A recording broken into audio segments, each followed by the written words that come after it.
بسم الله الرحمن الرحيم. يا أيها المزمل قم الليل إلا قليلا نصفه أو انقص منه قليلا أو زد عليه ورتل القرآن ترتيلا إنا سنلقي عليك قولا ثقيلا إن ناشئة الليل هي أشد وطئا وأقوم قيلا إن لك في النهار سبحا طويلا واذكر اسم ربك وتبتل إليه تبتيلا رب المشرق والمغرب لا إله إلا هو فاتخذه وكيلا واصبر على ما يقولون واهجرهم حجرا جميلا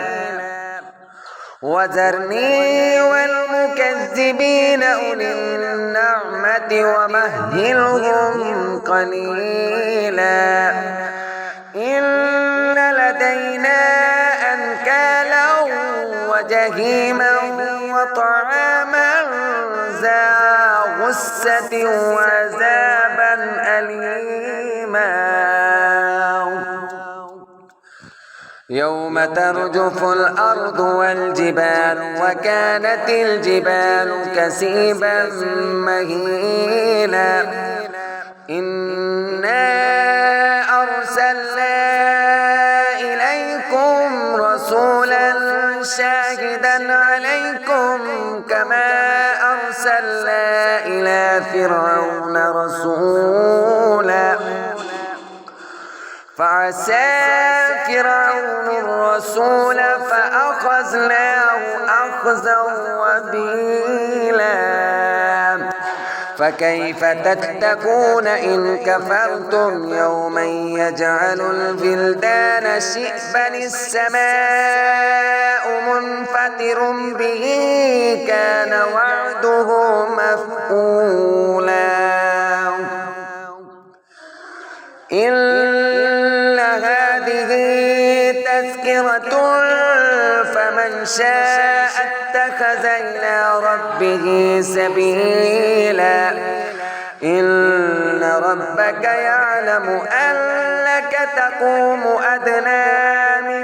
ثلثي الليل ونصفه وثلثه وطائفة من الذين معك والله يقدر الليل والنهار علم أن لن تحصوه فتاب عليكم فاقرؤوا ما تيسر من القرآن علم أن سيكون منكم مرضى وآخرون يضربون في الأرض يبتغون من فضل الله وآخرون يقاتلون في سبيل الله فاقرؤوا ما تيسر منه وأقيموا الصلاة وآتوا الزكاة وأقرضوا الله قرضا حسنا وما تقدموا لأنفسكم من خير تجدوه عند الله هو خيرا